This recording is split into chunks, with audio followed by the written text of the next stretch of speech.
Dusty gets super close to Melissa and just goes, "It's the suck zone." Perfect. Perfect. Philip Seymour Hoffman, I love you. Let's go. He's very quotable in this. Yeah.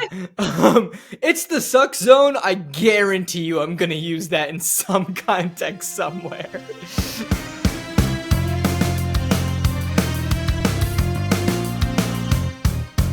What's poppin', y'all? Welcome to Post Finale. I'm your host, Ankit Madhira. I'm an actor and a singer-songwriter who has not seen a lot of films, so to make my friends happy and potentially provide a new perspective on some popular films, I am on a quest to change that. I'm never on this quest alone, however. This week, I am joined by health coach and founder of Partake Meal Planning, Megan Gaul. Megan, welcome. How are you doing? Thank you. Thanks for having me. This is such a cool idea, and I'm really excited about this movie. Yeah, thank you so much. You reached out on a different post when I was looking for a guest for a different film, and you were like, "If you ever do Twister, hit me up." And I was like, "Well, um, I've never seen it, so why not?" And then you also told me that there's a new adaptation or sequel. It's a sequel that's coming out. It looks to me like it's like just a retelling. No, none of the same characters, just like the same tornadoes as the enemy kind of story. It looks really similar. So it's not a sequel. It's just like a retelling. It's a story with a very similar title. Let's go with that. Yes. That's coming out. Listeners, I'm not exactly sure of the date, but I know that it's coming out in July. So depending on when this episode is out, you may or may not be able to go see the film, but you will be able to go see it probably within 2 weeks. Most likely. So lovely. It felt topical. It's also, we're getting into Twister season, tornado season. I know that as well. So, let's jump into it. Before we do though, you were the one that recommended it to me, saying that it's one of your favorite films. So do you remember when you first saw it? Do you remember why you enjoy it so much? Like, what's your background with the film? Yeah, I first saw it when I was 6, so in 1996, when it came out in the theaters, which I believe it's rated R, so it wasn't a great choice on my parents' part. But it was the older brother. 90s. Nobody cared. Who cares? Ratings are for chumps. But it was my older brother's like 9th birthday. And so he and his friends went to see it for his birthday. So I got to go.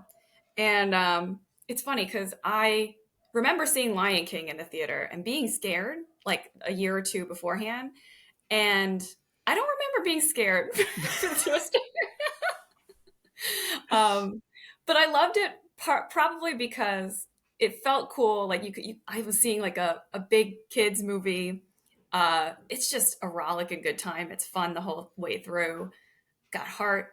And it was one of the, you know how you only have like a core cycle of VHSs that you kind of rotate through as a kid? Yeah, 100%. Yeah, so that was one of our VHSs. So we would watch it like twice a year at least. So it just fair enough.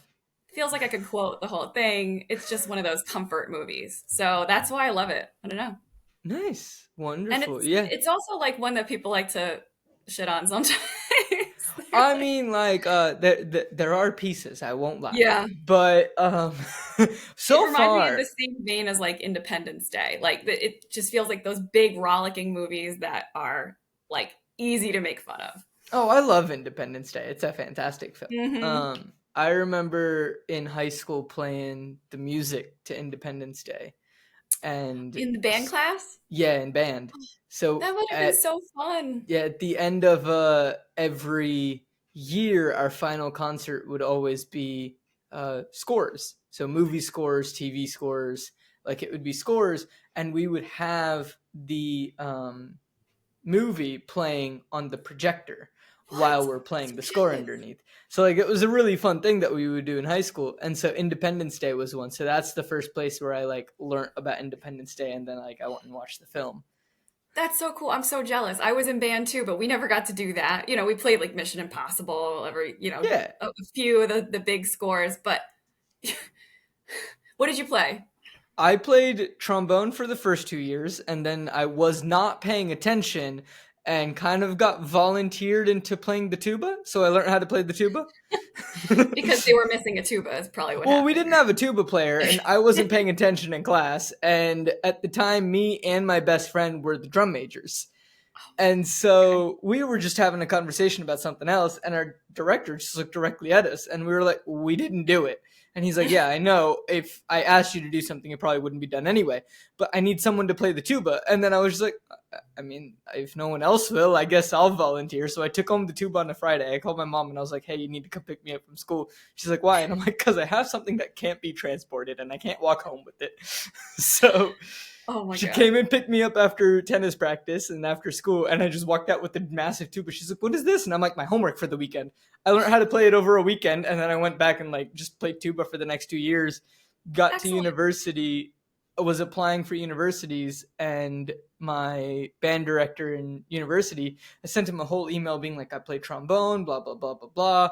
And then I had one sentence going, "I also play tuba," and that's the only sentence he read in the entire Of email. course. Yes, that got you in. It's amazing. Like some instruments you'll never get in no matter how good you are. But like some instruments, those band directors need them. They need them so bad that they'll take anyone. I love Yeah. this. What did you I play? did I played trumpet and I usually didn't switch from that. But when I was in college, I was in the pep band and they really needed a euphonium or a baritone. And Hmm. that was so fun. Like you, it was like over a weekend. I just had to like, switch my brain with the fingerings. But it was so fun. It just like lit up. I don't know. It was great to have a change once in a while. Yeah, no, it's very fun. I mean, I would still play trombone in pep band for a long time, and then one time I had to play trumpet because my trombone and the sousaphone were both in the shop.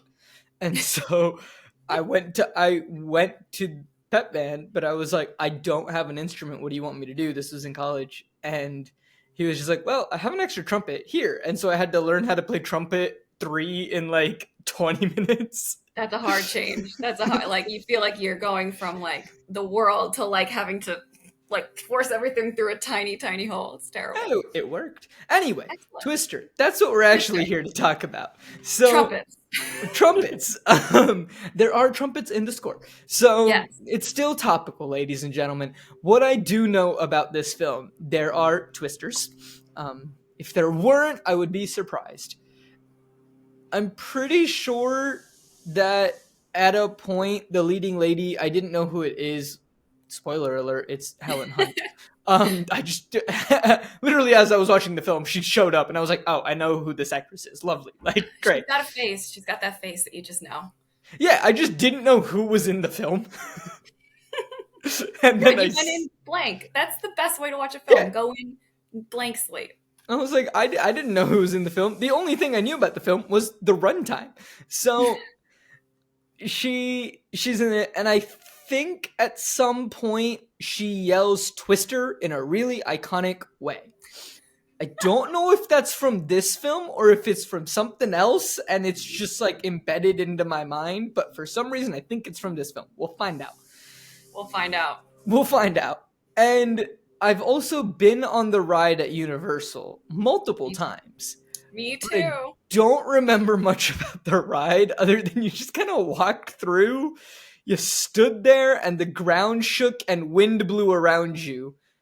Like it's been a while since I've been to a theme park in general, let alone Universal. I believe that they were making that ride while they were making that movie, or at least they knew they were going to have a ride. Like it was part of the promo package because of something behind the scenes that Bill Paxton said. Like he was taking everyone through the set, and he was like, "And I think, and there's going to be a ride. This is going to be part of the ride." So that was very on purpose. By they knew it was going to be a big old summer hit. Fair enough. I mean, it's very fun so far, and I think it's now considered a cult classic. I don't know about that, and I also don't know if it's a spoil. Like, it's not a spoiler if it is, but like, I think it is. Maybe it's not. No clue. What's the definition? I honestly don't know. I've been doing this for about a year now, and I mean, I am an actor. I don't know. I think it just has to come from it's a collective consciousness. We all agree. Like Rocky Horror, cult classic. Someday we'll all agree about Twister. I look forward to that day. I don't see it happening anytime soon. So let's get started. Where we open with some smoke, ambient sound, and then there's like a growling as well. And then there's just a lot of wind, debris flying around. And it's June 1969. My initial thought was I didn't realize this took place in the 60s. I thought it took place in present day, as in the 90s, not 2024 when we're discussing this. So we see a house and there's a thunderstorm outside, and I was like, there's going to be a twister or a tornado. I still am confused on the difference.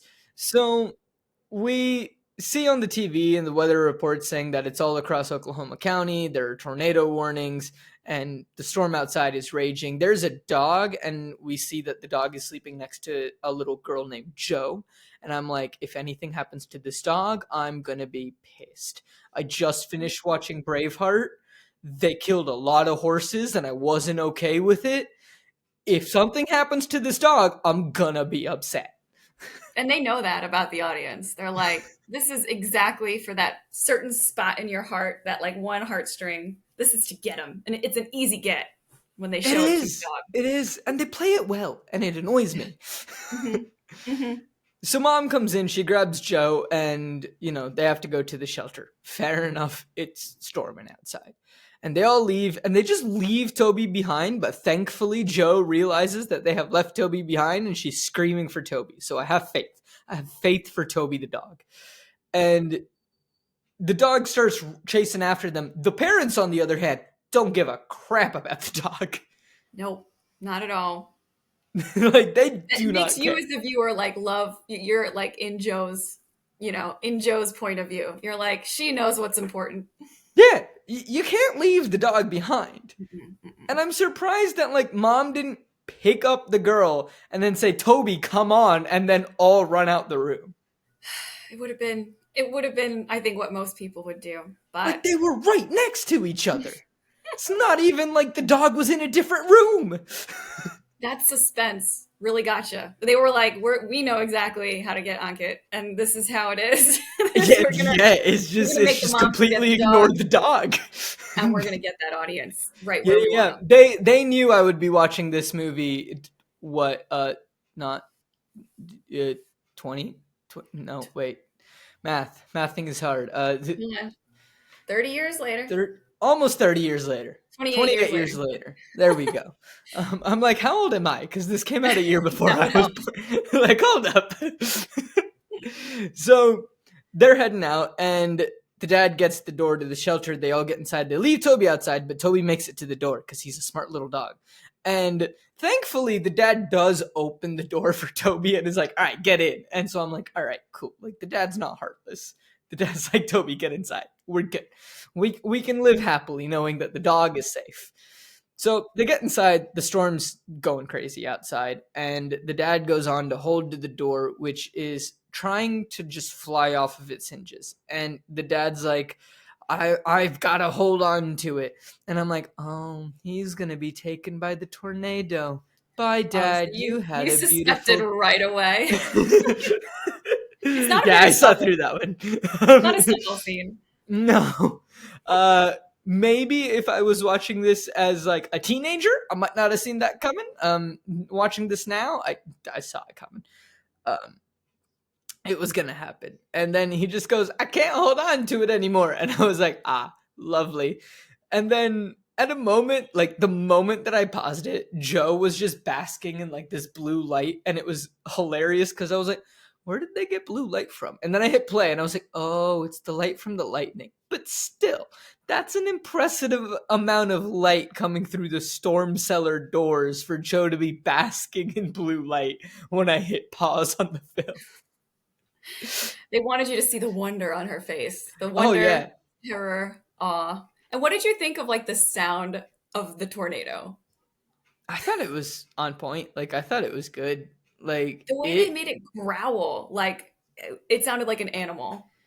That's what I thought at the very beginning until like I saw debris flying around. I was like, wolves? No, not wolves. But I don't know. I kind of enjoyed it because like when you think about it, like when you have high winds, it kind of does have that growl to it. Like even when there's just like a windstorm, we had one the other day, and like you just have it's kind of like growling. It whistles, like that's why they say the wind whistles. So like it is terrifying. Don't get me wrong, I feel like but I feel like they use some kind of animal in like the behind the scenes, like they oh, use they like a 100% lion or did. something.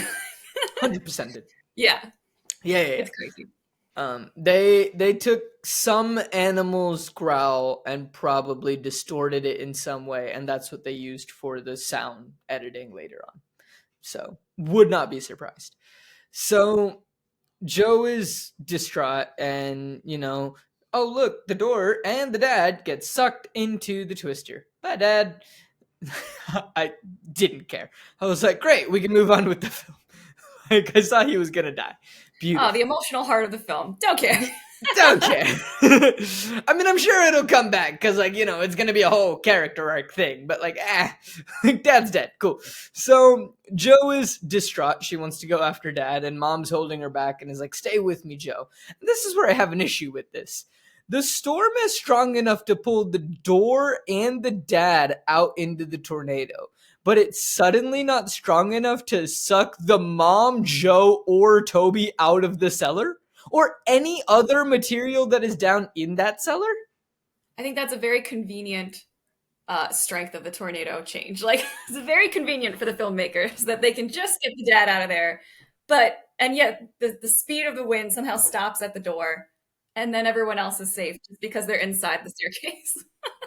Physics, not physicking. So the next morning, everything's destroyed.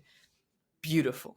It's now present day, and we are at we see the GOES 8 weather satellite.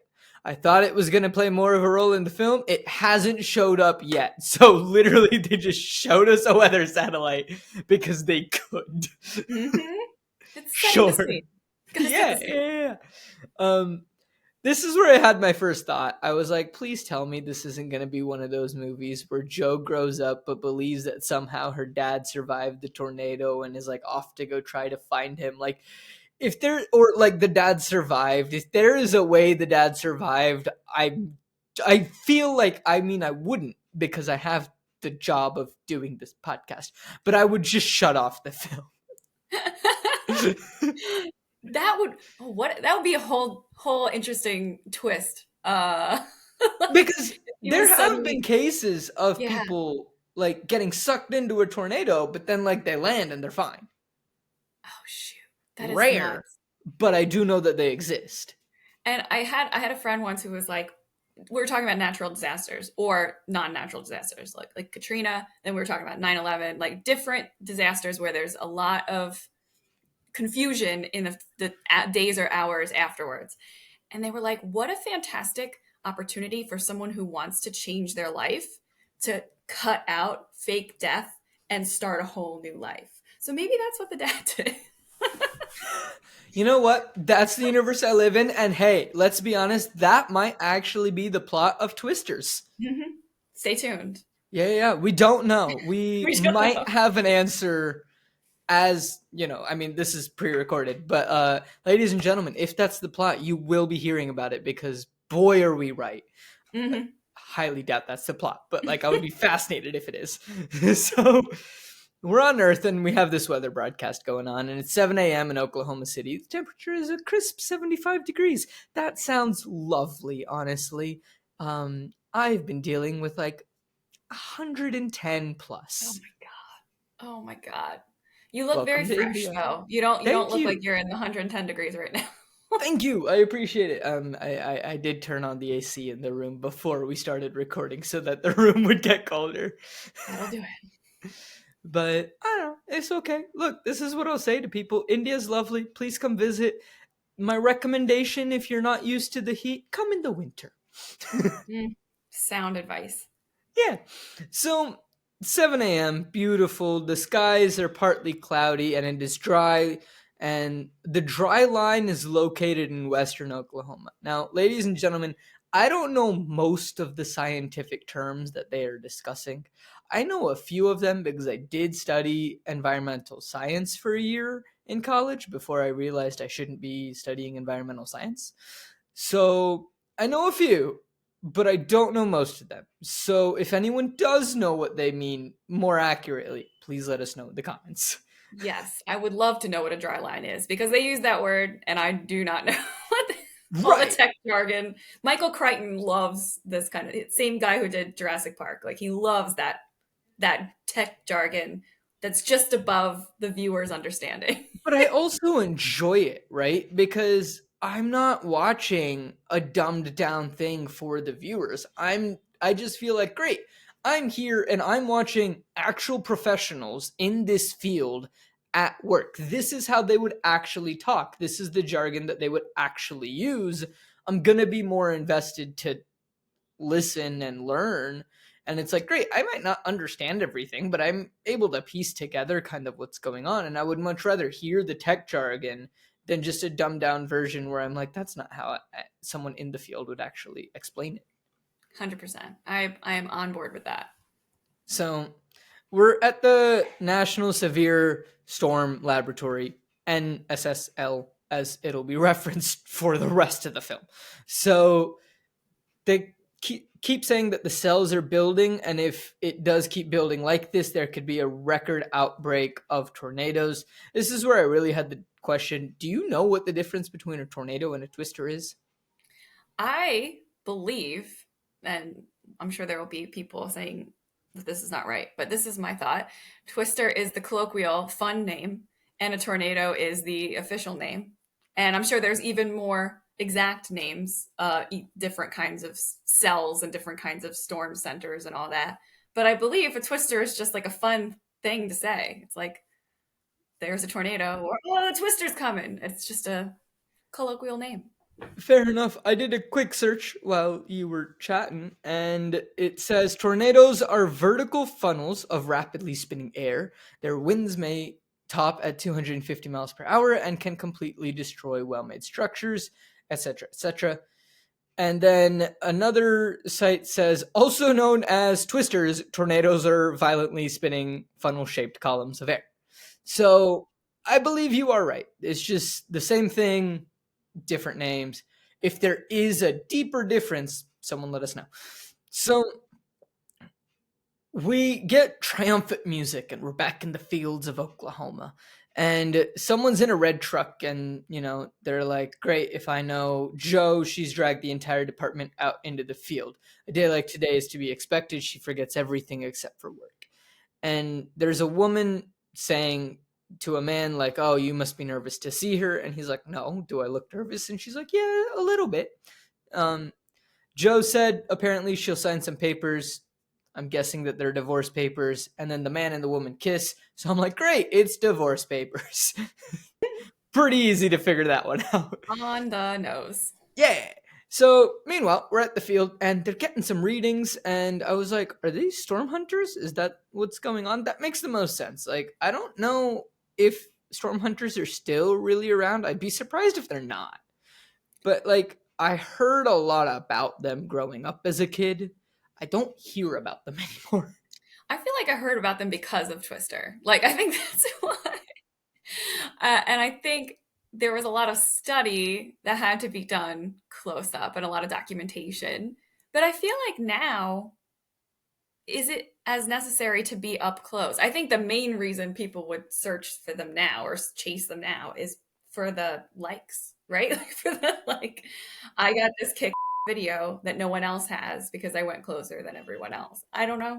I don't know. Um, Maybe there are still people that need to get close because there are certain things that we still can't learn about a tornado, and who knows? I don't know. This is not my field.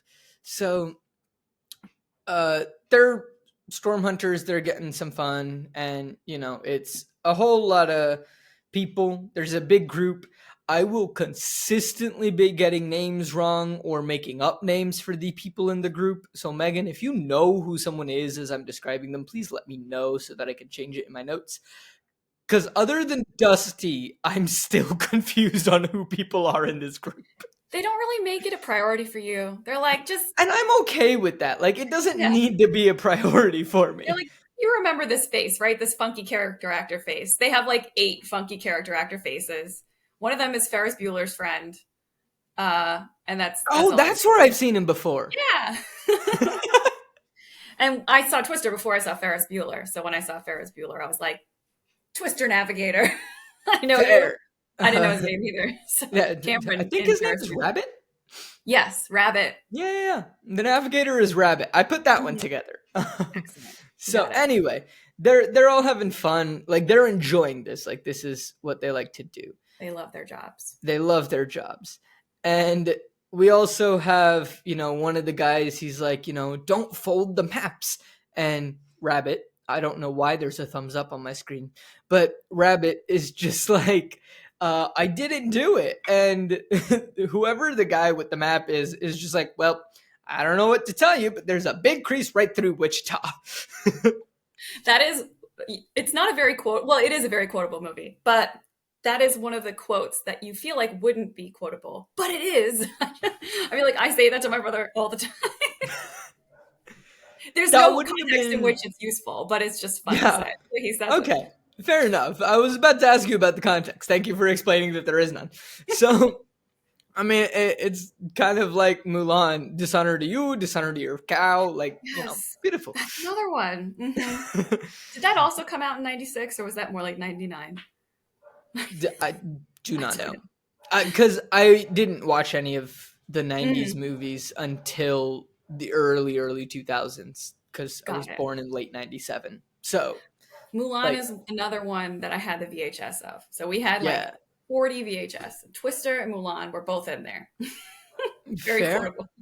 Yeah, we had quite a few VHS. We had a lot of Bollywood movies as well. So those were ones that I would watch a lot more. And then I remember distinctly one of the only Christmas gifts, because I don't really celebrate Christmas, but one of the only Christmas gifts I remember getting as a kid was a VHS copy of Rudolph the Red-Nosed Reindeer. And I Oh, the loved it. claymation one. Yeah, the claymation one. So good. Oh, So good. that's also quotable. Very quotable. It's been a while since I've seen it, though. So, anyway, Twister. We keep getting sidetracked. This is lovely.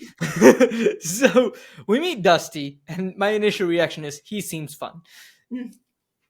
And he calls the man Extreme, so for the time being, I'm going to call him Extreme. And he introduces Melissa, who was the girl in the red truck. So I'm like, great, we have Extreme and Melissa. Dusty has been chasing with them ever since they started, and I was like, oh, is Extreme also a storm chaser, or used to be a storm chaser? Cool. So Dusty says that Joe is by the Doppler. I'm assuming that's a machine, because I'm assuming it's not the Doppler effect. But it might be connected. It's probably a machine that measures the Doppler, or invented by the Doppler dude to measure whatever he was known for measuring. Sure. That's my guess. Beautiful. It's I just think he waves. measured sound. Yeah, sound waves contracting or expanding, moving towards you or away from you. I mean, I just remember the Big Bang Theory episode where Sheldon dresses up as the Doppler effect and then has to go around at the Halloween party explaining it to everybody. If only he was here. Yeah, it would have helped. I mean, he would also be like, wow, you guys don't know anything. So anyway, Extreme tells Melissa, wait here, and asks Dusty to just explain to Melissa why you are the way that you are.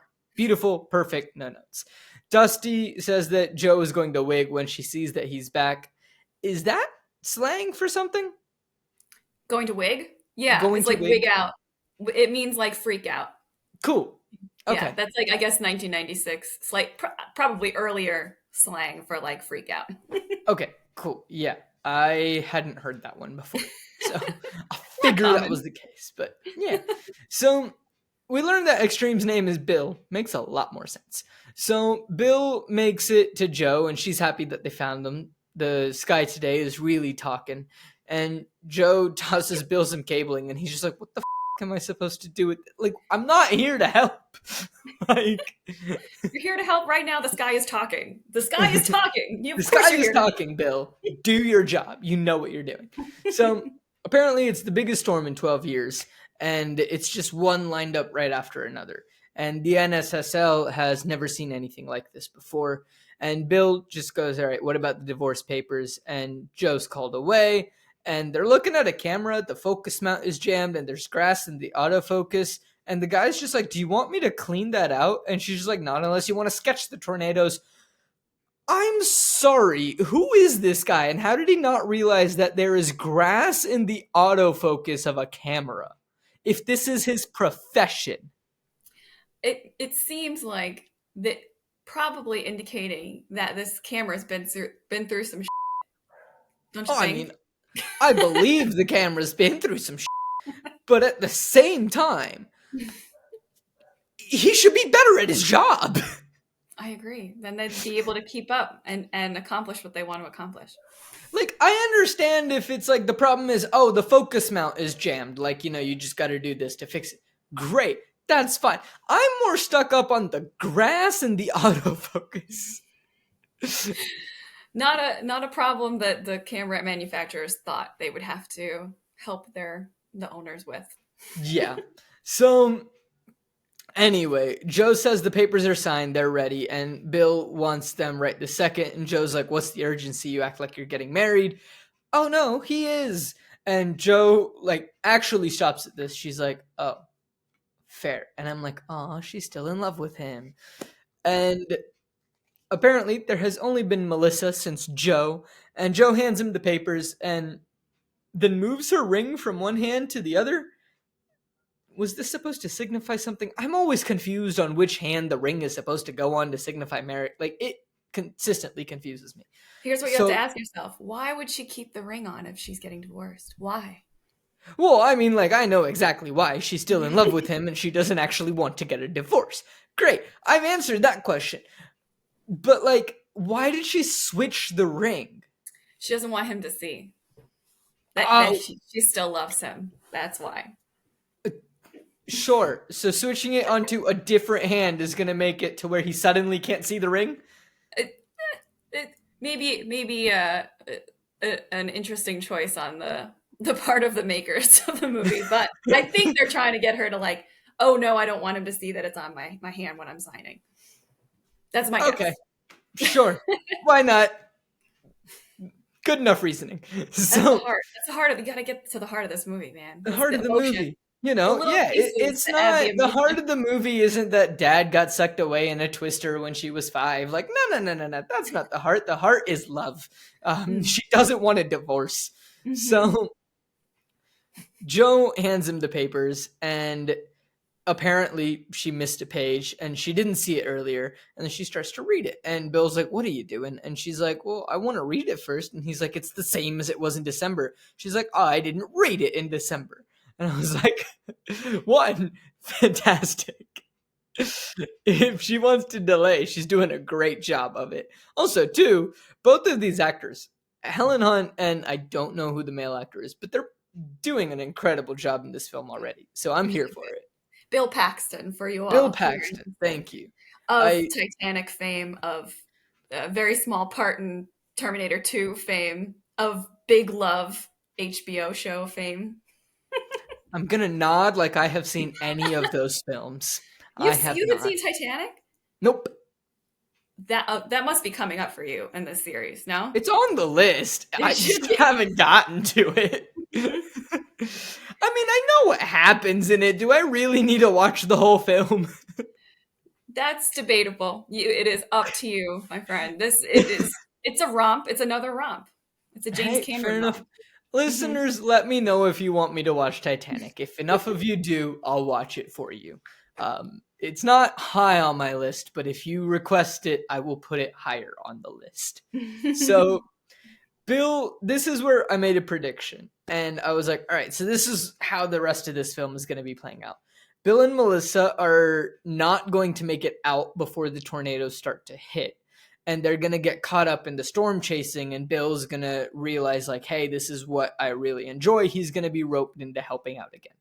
during this whole process, Bill is going to learn how incapable Melissa truly is in terms of like pressure situations, and that, like, she doesn't really understand his love for storm chasing, and like she's not okay with what he, like, the past that he kind of used to have, and she's going to do things to get on his nerves and things that just shouldn't be done when you're storm chasing. I don't think that she'll do anything crazy to where like she'll get put in the risk of like injury, but like she'll do certain things and it just won't help, kind of deal. And by the end, Bill is going to realize that he belongs with Joe, and we're also going to lose some people along the way, but I'm not sure who we're going to lose. All right, so you're predicting some death Yeah, among who? Among the group of characters that we've seen so far? I don't think it's going to be the storm chasers, because if they're storm chasers, they've got to be pretty good at their jobs, and it seems like they are veteran storm chasers. So I'd be Except for the very camera guy. surprised, except for who? The camera guy. Except for the camera guy. He's the rookie. He's the rookie on the team. They needed a new guy, and they were like, hey, we're going to give you the camera because you can be at a distance. You just need to take some photos. I would be surprised if it's one of the storm chasers, just because they already seem like they're very capable of what they're doing. Like, even all the jargon and everything, I'm like, all right, they seem like they know what they're doing. So I would be surprised if it's them, but I feel like maybe someone that they know or someone that is close to them might die. Like, it's a Got it. character that we'll somewhat care about, is what Okay, I'm saying. But I don't there's some think it's, tension coming from that. yeah, there's going to be some type of tension. It's going to be a character we somewhat care about. I just don't know who. And you're expecting, so it sounds like you're expecting the fiance character, the Melissa character, to be kind of like the writers kind of making her a drain on a Yeah, drain on the main character, like holding him back, all that stuff. Do you think she's going to be like the comic relief, or more like the shrill, naggy person? Like, I how do you think they're think going to play her? I think she's going to be more of like the shrill, naggy, or like just uptight. She seems really uptight Hmm. and I'm not curious to one see. for adventure. She likes like the cushiony office job. Like, she doesn't enjoy the adventure and things like that. So I feel like they're going to play her more as like uptight, scrutinizing, and kind of like when she gets sucked into the adventure, she's going to start unraveling Hmm. from her uptightness. Like, I think that's how they're going to play her. She's not going to be the naggy one, but she's going to be the one that unravels. Cool. Okay, predictions noted. Excellent. Yeah. So before we figure out if these predictions have any validity, we're going to take a quick intermission and we will be right back.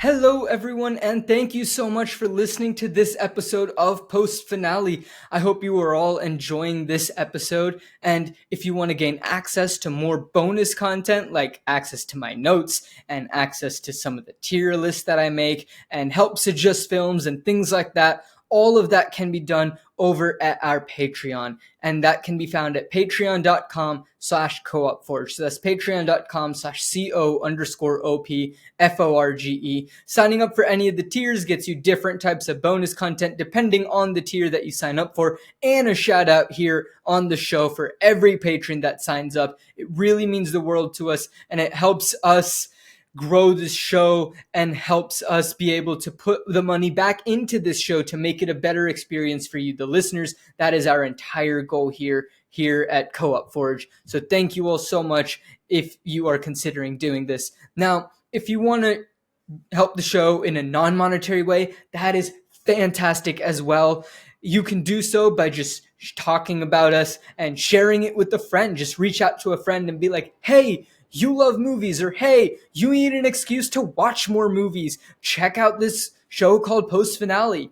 The host is silly, he's an actor, he's confused most of the time, gets a lot of guesses wrong, but overall it's a lovely time and some interesting discussions about some iconic films. I think you'll really enjoy it. It really does help. And be sure to talk about us on social media and follow us on social media. That really helps out a lot as well. If you're looking for the show, you can find us on Instagram and Facebook at Post Finale Pod. And then you can also find us at Co-op Forge on Instagram, Facebook, and Twitter. And that's at Co-op Forge at CO_OPFORGE. And we post content not just from Post Finale, but from the other shows here on Co-op Forge as well. So that includes Flip the Scripts and that includes Seattle Across the Pond. So be sure follow both of those channels. Again, it's at Post Finale Pod and at Co-op Forge, CO_OPFORGE. But just thank you so much for listening to this episode. Wherever you are, if you're enjoying the episode, if you're listening on YouTube, please please hit subscribe. It really does help us out. If you're listening on a podcast app, that's great as well. It doesn't matter to us where you're listening. We're just so thankful that you're listening. But if you're listening on a podcast app, please leave a rating. It really does help us out. Please leave a review and hit that follow button. You can also turn on notifications both on YouTube and on the podcast apps just to be notified when new episodes come out. It really does mean a lot that you are all listening to these episodes, and thank you all so much. So let's get back to the episode without further ado.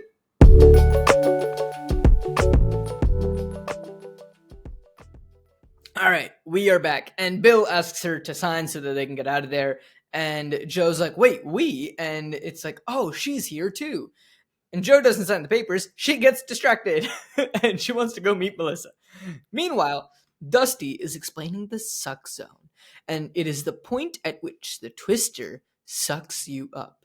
And the way he says it, it's beautiful. He's just like, the suck zone.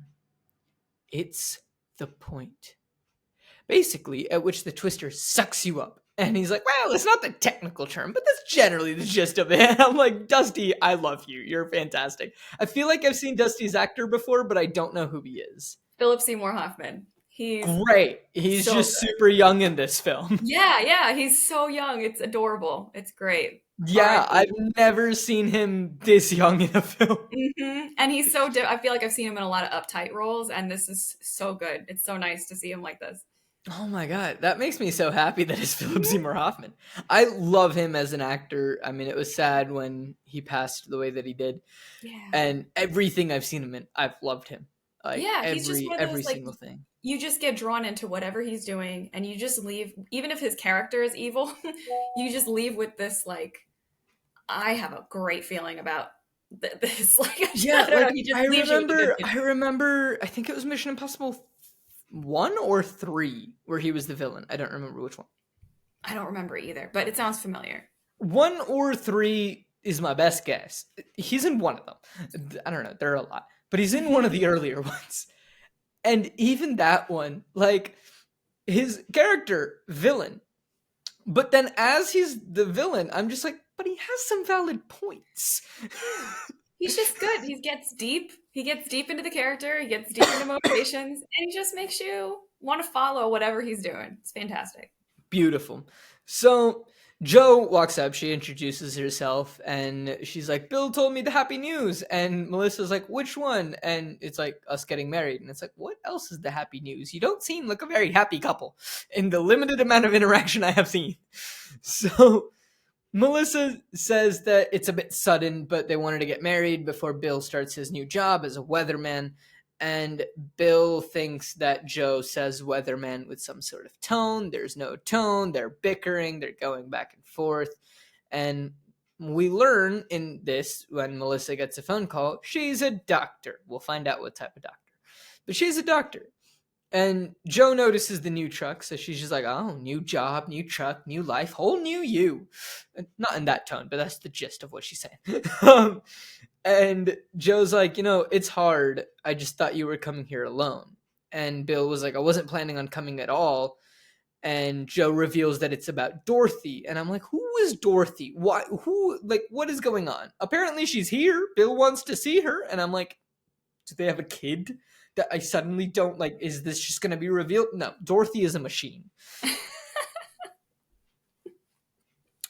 Could be like a kid. It's their brainchild. But no, it's a machine. And Bill is fascinated that, she finally built Dorothy, and they actually built 4 of them.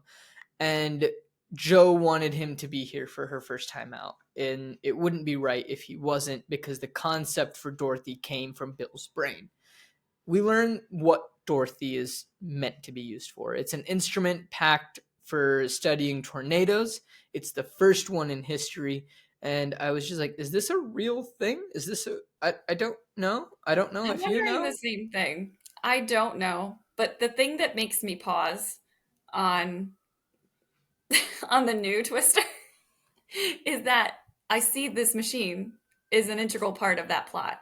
And I'm like, this is supposed to take place 30 years later, and they're still using this machine that was like high tech in 96. Why would they need it 30 years later? It just made me sad for humanity. Like, oh, we haven't advanced in this time. I feel like it is the new Twister from what you, because I haven't seen the trailer, but I've from seen the what trailer. you That's it. know, it's set in present day 2024. It looks to be. Yes, Look, it looks even to if be. it is, we can use a drone to go deploy it I instead of putting know. us in danger. Like, okay, I know. Fully. Like we have cameras in space, we have drones, we have there's no we reason why have we'd need little telescopes that are sensors. like out near Pluto or something. I don't know where they actually are. The eons away that we're never getting back. Hopefully this video goes so wide that you get responses from real meteorologists and real storm chasers, and they can tell us I would whether love this that. actually like whether that technology made sense at the time, whether it still makes sense. Why did they think it was so groundbreaking at the time? Because we know Listen, Joe's reason. yeah, look, if anybody out there is a meteorologist, is a storm chaser, anything that deals with this world, hit me up. We'll do a complete bonus episode and we'll post it here and we'll just talk about like how historically accurate, what is all the jargon going on, cuz like it's very interesting. I just don't know as much about it as I would potentially like. And I would rather learn it from someone who is in the field than doing research, which like I will after the film, but the whole reason I don't is just on the off chance that I see something about the film. So, like, Yeah. But yeah. that's the thing Michael Crichton is good with. He'll do a lot of research and shape his stories so that they feel like he knows much more than you, And which is I'm nice. okay with not knowing things. It Yes, seems like yes. nowadays Hollywood is like, no, no, no, the audience doesn't have an imagination. They have to know everything. Hmm. Let me sit in the unknown. Let me feel uncomfortable. It's much nicer. It makes for a better story. I like that. Yeah. So the instrument's out, right? And the scientists have been studying tornadoes for years, but nobody has an idea of what goes on inside of one because no one has been inside of one. Again, if they bring back the dad, I'm gonna be pissed. That would be funny. It's like nobody I've been knows what's inside one happened inside of one. Actually, and I kept a journal. I wrote down what I found out. I was a humble farmer, but I changed. Hilarious. So, Dorothy was designed to take scientific measurements inside a tornado. And they have a whole scene explaining it. I'm going to give you the quick rundown version of what's going on. Pretty much, they put her inside the tornado. She opens up and releases 100 of these tiny little sensors that they have that measure all the parts of the tornado simultaneously. And when the sensors go up into the funnel, they radio back information about the internal structure, wind velocities, flow, asymmetries, so on and so forth. So pretty much they have to put it in the path, right? And they can learn more in 30 seconds than they have in the last 30 years if Dorothy works. The difficult part is, how they get it there. And Melissa's like, okay, but like, why is this important? And they're like, all right, we can advance warning systems. And she's like, well, we have one now. Like, what's the problem with that? And we learn, and I don't know if this is still true, but it was at least in 96 when they were making this, because I would be surprised if this isn't accurate. But the current systems weren't good enough. It only gives you about 3 minutes to get to safety. Whereas if they can get this new info, then they could potentially give people up to 15 minutes to get to safety. Not saying that they will get to 15 minutes before, because it's still natural disasters and sometimes they're hard to predict and things like that. But they can ideally give them more time so you can get more people to safety. Great. Yeah, it sounds like it would just push all the average warning up a bit. That's that's the that's the hope. Yeah. And I mean, like, I've I lived in Kentucky for 13 years. So like we had tornadoes flying through growing up in Louisville. And I remember one time like it didn't touch down, but like the funnel went like pretty much right down our driveway, and like it didn't completely like destroy everything, like but we had massive windstorms, like, and it was pretty consistent. But like I do remember sometimes of like going and sitting in the tubs while the tornado warnings were going off, and like we would have tornado drills in school like pretty often. So like yeah, like it's just a part of life. You just And did deal you with. have a sense at that time how long the warnings were between when you got the message on TV or the radio and then No, when no? Yeah. because I was like 5, Okay. Gotcha. maybe 6. I moved out of Louisville when I was 13. Okay. So, like, it's still technically where I have spent the most amount of time in my life, but I moved out when I was 13. So, yeah, like a lot of those memories of tornadoes and tornado warnings and everything like that was all from like a bit before then, because I don't remember that many happening from like about like 10 to 13, maybe a couple here and there. I'm sure that they did, but like the ones that are like more ingrained in my memory are like from when I was like 5, 6, 7, like when I was really young, because that's when I was like more scared. So, yeah. So then Melissa's like, "Great. So how does it work? How do you get it into the tornado? This is the dangerous part. You have to get in front of the tornado and put it in the damage path, and then get out before it picks you up too." I have a gripe with this. We'll get to it later. So Dusty gets super close to Melissa and just goes, "It's the suck zone." Perfect. Love it. Perfect. Philip Seymour Hoffman, I love you. Let's go. He's very quotable in this. Yeah. It's the suck zone. I guarantee you I'm going to use that in some context somewhere. Yeah, I had it as my Facebook background for like a year at least in like 2000, I don't know, a few years ago. I had him going like this or something, like it's some crazy face that he was making in Twister later on in the movie. I had that as my banner for like a year Fantastic. at least. So So good. the one I have named Bucket Hat uh, Hmm. comes in, and she's like, "The NSSL says the cap is breaking, the tower's going up 30 miles up the dry line." Great, more jargon. There's that Meteorologist, dry hit me line. up. So Joe looks at Bill, and they are moving. And Bill says they'll be fine. They live for this. Melissa asks if he's sure he doesn't want to go along. And he's like, "No, I'm good." And then I was like, "Oh, she didn't sign the papers." And then literally the next line, "Oh, wait, in the commotion, they realize Joe never signed the papers." And I was like, wow, I'm getting really good at this. I mean, not really. I'm predicting this like half a second before it happens. So Bill says once they catch up with Melissa, that she should take the truck and just head home. He'll get the paper signed and then see her at home. And Melissa's like, "No, I find this very interesting. I want to tag along." And I'm like, this is the start of Melissa's downfall, and I'm here for it. I'm gonna tag So, along. yeah. No, Bill. No, Bill. Another group of trucks pulls up, and it's Jonas Miller, a nightcrawler. And I was like, oh, of course, because what is having a storm chasing group with tornadoes potentially able to kill them in an instant without another bad guy group going on? There's got to be controversy. Hmm. You can't just have the tornadoes be the bad guys. You have to have a man bad guy, Yeah, yeah, he has to have villain lines. and I'm he still does. waiting on villain lines. Just wait.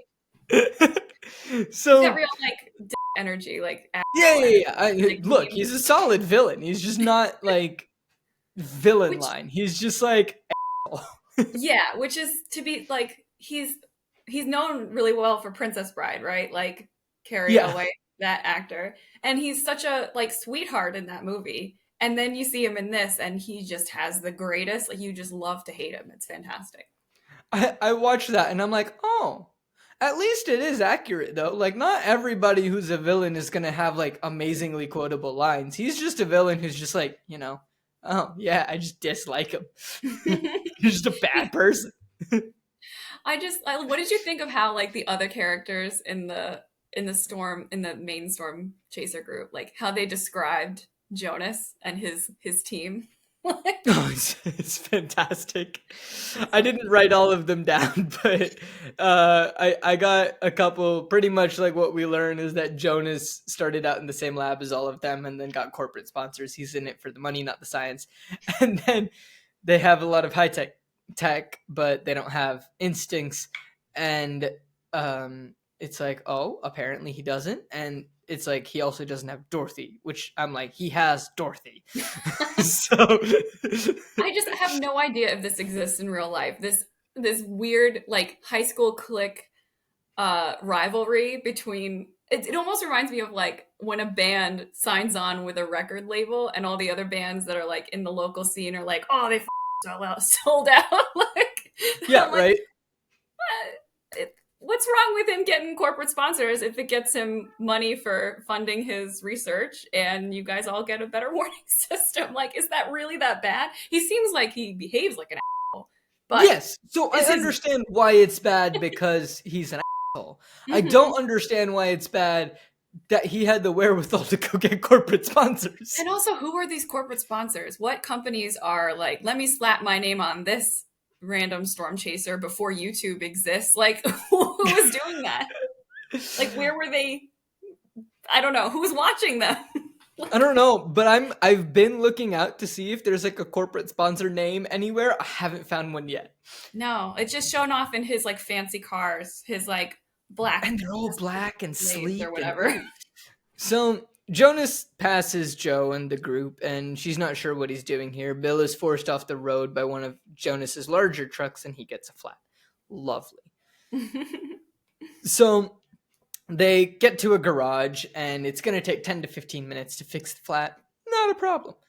And someone is saying that, their drive is unknown. What if they can predict a tornado's path? And I was like, oh, it's Jonas. And he has the dot 3, and it's the same device as Dorothy. Oh no, who could have put this together? Oh my god. I hate I hate what the movie did with like his version of Dot of Dorothy. Like, why are the sensors shaped like cubes? Why? How would that work? Like, I feel like cubes would not fly in the air, right? Ever. They're not as aerodynamic as like a Yeah. sphere. I don't think either of them are particularly aerodynamic. As if you want them to lift up into the air, like, I don't know. I think Yeah, cubes are but really also stupid like shaped. we are talking of winds up to 100 miles per hour that can like, toss around a house, pull a Listen, man into it off like while he's holding onto a door, throw around some cows, like but they're all in this big barrel. Like, you no, gotta but they spread them open out. up the barrel. Yeah, but you gotta spread them out. I don't know. There's not enough. I don't. Obviously, I don't know a ton about wind physics or anything like that. I know Bernoulli has a principle. That's all I know. But I feel like intuitively, I would want to spread them out amongst a large area and provide them some kind of way to be lifted instead of just being these little shapes in a barrel where the wind This can't get is this is why they're the scientists. Apparently they know something we don't, because like apparently that they that do. seems logical to me as well. But no. Yeah.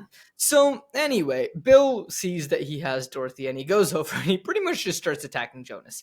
And Joe's like, no, Bill, don't do it. And Bill's just like, too late. I'm just like, perfect. It's like a dick So measuring contest. yeah, That's yeah, yeah. what that It's was. pretty much all it is. Hmm. They need to measure, see who's larger. Hmm. And Bill is like, Jonas, you stole my design, you bastard. And Jonas is like, oh, hey, look, I get that you want to take credit for my design. And Joe is just like, look, cool down. Jonas will never get this thing up into the air. And Jonas says that their satellite comm link, and we also have on board plus Doppler, and we got Nexard real time. No idea what any of that means, ladies and gentlemen. Again, if you know, please hit me up. And they're pretty and Joe, square, and they're in this perfect pyramid shape. But my yeah, favorite and line from this scene is, "You took her, you damn thief." Like, that's what Bill says to Jonah, like immediately, like, yeah, "Dorothy, you took her, you damn thief." yeah. And Jonas is just like, who's Dorothy? Like, what is going on here? I love it. So Bill says that he gives Joe 1 day. If she flies or not, he's gone. So I'm like, great, Bill's on board. Let's go. And Bill says he's going to hang out here, asks Melissa to get some cold drinks. And Jonas tells Joe that, yo, look, Bill is a wacko. You need to put a leash on him. And Joe just goes, it's not my problem. He's yours. And just leaves. Perfect. Fantastic. The storm is going to be a lot bigger than we anticipated, apparently. Jonas is getting reports of MESOs from Grand County all the way to Logan. Joe is surprised that he is sharing information, and he's just curious on which way they might head. And she says southeast to the counter. Pretty much, we realize in this moment, yeah, he is just kind of following them. He doesn't really know where to go. That's what I've picked up from this scene. Is that like, all right, he It doesn't know lets what's the going on. audience feel like I know exactly who I should root for. It's Yeah, very convenient. we want the ragtag crew to Yeah. win. Yeah. Not the corporate sellout, even though all he did was be smart and get sponsorship. No, it's an easy choice on the audience's part. The Yeah, filmmakers make it real easy. they do it well done. Well done to the Hmm. filmmakers. So Melissa walks into the same diner while all of this is happening, and Joe says nothing has changed. Jonas is going to wait and see what Bill does, and Melissa asks why he's waiting for Billy. And meanwhile, Bill is out on the edge of town, and he's, getting one with the elements. He's feeling the dirt, looking at the wind, studying the clouds. Yeah, pretty much just what he's doing. He's just sitting there, like, licking the dirt, like, trying to figure out which way the wind is blowing. He's And I'm being the like, ooh, extreme. the brooding hero shot. Mm-hmm. um, this is pretty much what it is. It's the brooding hero shot. So Joe claims that Bill knows what a storm is thinking. And Joe's Aunt Meg used to call him a human barometer. Now, I do know that a barometer is a tool that is used to detect wind, if I am not mistaken. Yeah, wind pressure, wind something, right? Barometer. It feels like pressure, I feel I like. think it's wind pressure. A barometer is a scientific instrument that is used to measure air pressure in a certain environment. We're good. So Bill can do that, but as a human, Yeah, no, Bill's just, special. he is So special. Bill hasn't told Melissa about all of his storm chasing background and everything. And, I'm like, ooh, interesting. A rift. A rift. She doesn't know. Joe's just like, look, if you need to pee, do it now. There aren't many places once we get on the road. Fair enough. You're going to chase tornadoes. You don't have a lot of time to, like, make a pit stop. Yes, and the writers are making sure you know Joe's the cool, off the cuff. She'll just tell someone go pee, Yeah, and yeah. then Melissa's the uptight, like, you know, oh, I don't know. She would never say, "I'm just gonna go pee." Like she wouldn't. Yeah, yeah, They're yeah. just No, she wouldn't. She's making sure you proper. know Joe's cool, Melissa's not. Yeah, yeah, yeah. So Melissa realizes that Joe is still in love with Bill, and and Joe responds by just going, "Check, please. We're together," and then just pays. And Melissa's like, "Look, I don't blame you. I just don't hope this. I just hope this isn't a desperate attempt to keep him in your life." And I'm like, "Well, now I know who I'm rooting for here." Melissa has made this very simple. In a weird way, Melissa, I hope you get sucked into a tornado. And it's funny, like I feel like we all want to feel that way. And then as they get older, I'm like, she wasn't so bad. Like she wasn't so bad. Like if I was engaged to someone and they had shown me, the side of them that I assume was honest and full, and then I discovered this whole other part, and I get the sense that like, okay, this other woman is very clearly still in love with him. I feel like I wouldn't behave like Melissa, but I think I would feel like Melissa does. I would feel like, Exactly. and then I would be more angry with Bill because I'd be like, I thought you loved me. Right. And it's like, if Rude. you loved me, like, and what a logical person would do, right? Is be angry at Bill, but also be angry at Bill being like, you didn't tell me to the extent of how much you love this, like what you actually did. Like, Yeah. I want to know about your past. Like, you said that you chased tornadoes, but like, you didn't tell me the extent of how good you were at it or anything like that. Yes. Like, you know, be Yeah. mad at him for that. not Hmm. mad at him for, loving what he does. Yeah, exactly. The writers made it very black and white, but I think there could be more nuance in Twister. Yeah. That's what we need. More nuance in Twister. Hmm. A film about 150 mile per hour winds. We need nuance. Nuance. So Dusty comes up and asks Bill what's up, and he just says, "Going green, saddle them up." What the hell does that mean? Other than I understood saddle them up is, yo, get everybody ready to move. What does going green mean? I think that those visuals of like their charts just suddenly going like moving, the Oh, colors, the heat maps are moving, and it looks like a lot of motion. It's like when the MRIs have all the parts of the brain lit up and you really have no idea what that means, but you know it's important. I think that's what right. they're doing. Going Okay. green. Beautiful.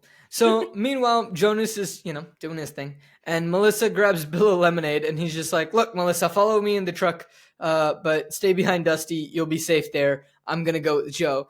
And he doesn't take his lemonade. Ooh, is this the start? We'll find out. So he doesn't take that lemonade, and I was like, "Well, poor lemonade."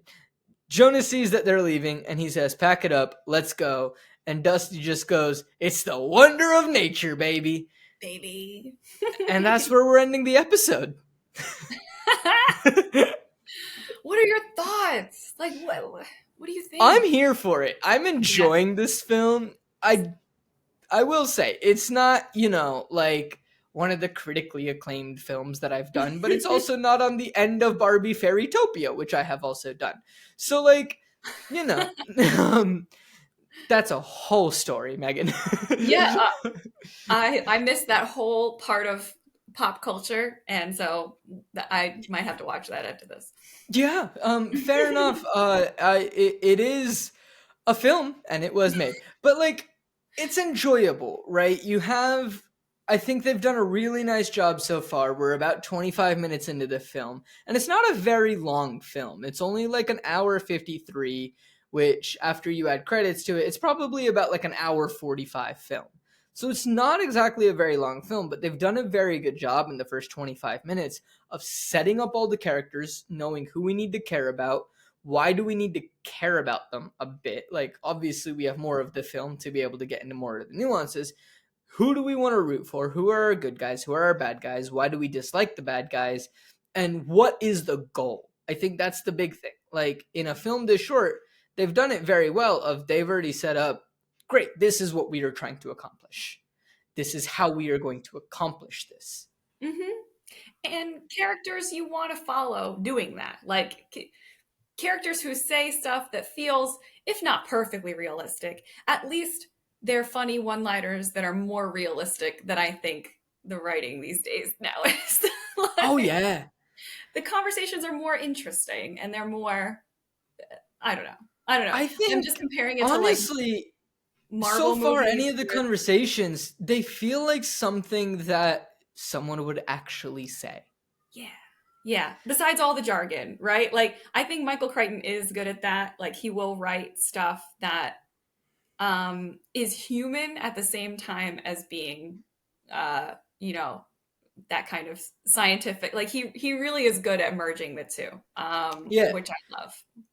And in terms of the jargon, I mean, for us, it's jarring, but maybe if someone is actually a storm chaser, they use this jargon this much, And it right? kind of reminds me of like Aaron Sorkin style, like West Wing, like political dialogue. It's like super fast, like get it out of the way fast and say it with a lot of feeling and humanness so that the person, even if they don't understand every single word you're saying, they understand the importance of what you're saying and the general direction and how you feel about it.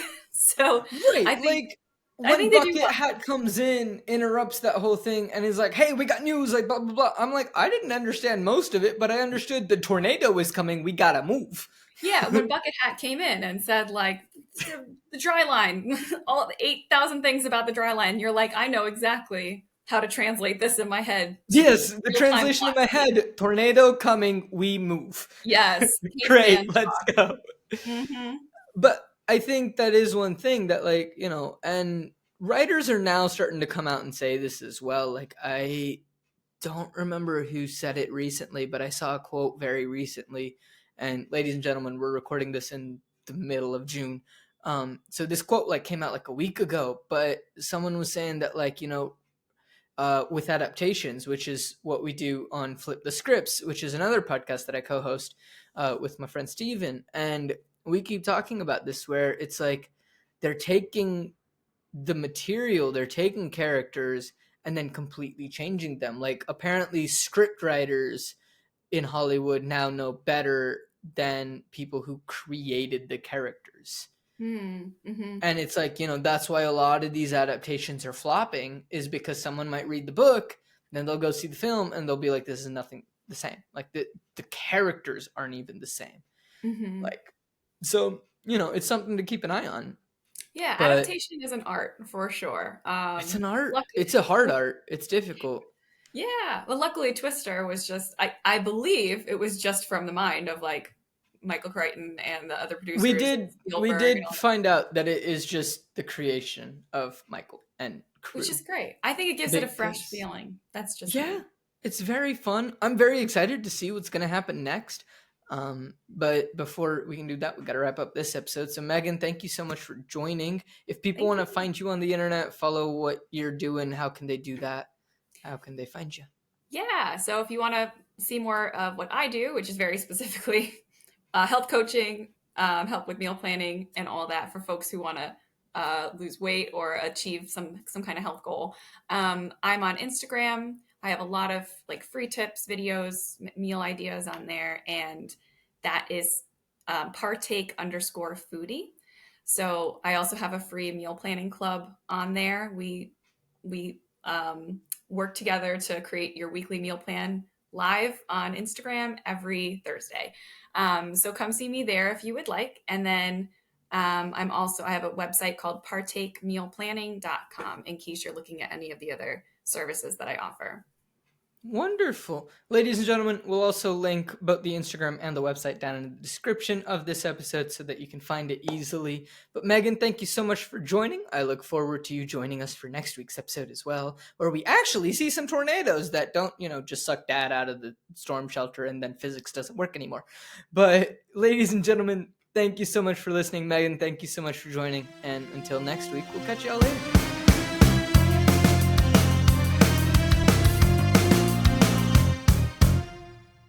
Hello, everyone, and thank you so much for listening to this episode of Post Finale. Post Finale is created, hosted, and produced by me, Ankit Madhira.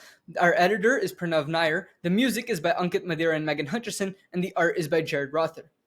If you are all enjoying this episode and want to gain access to more bonus content, you can do so by heading over to patreon.com/coopforge and signing up for any of the tiers. You get loads of different bonus content, such as notes and commentary that we have as we're watching the films, as well as some bonus audio, some bonus videos, and ad-free episodes, early access if we get them done early, and different things like that. All of that can be found at patreon.com/coopforge, and that's patreon.com/co_opforge. If you want to help out the show in a non-monetary way, that's great as well. Tell a friend about the show. Just reach out and be like, hey, you love films, or hey, you need an excuse to watch some more films. Check out the show called Post Finale. The host is an actor, and he's funny and silly, confused most of the time, but they have interesting discussions about some popular films that I think you would really enjoy. It really does help us out a lot. Be sure to talk about us on social media at Post Finale Pod on Instagram and Facebook.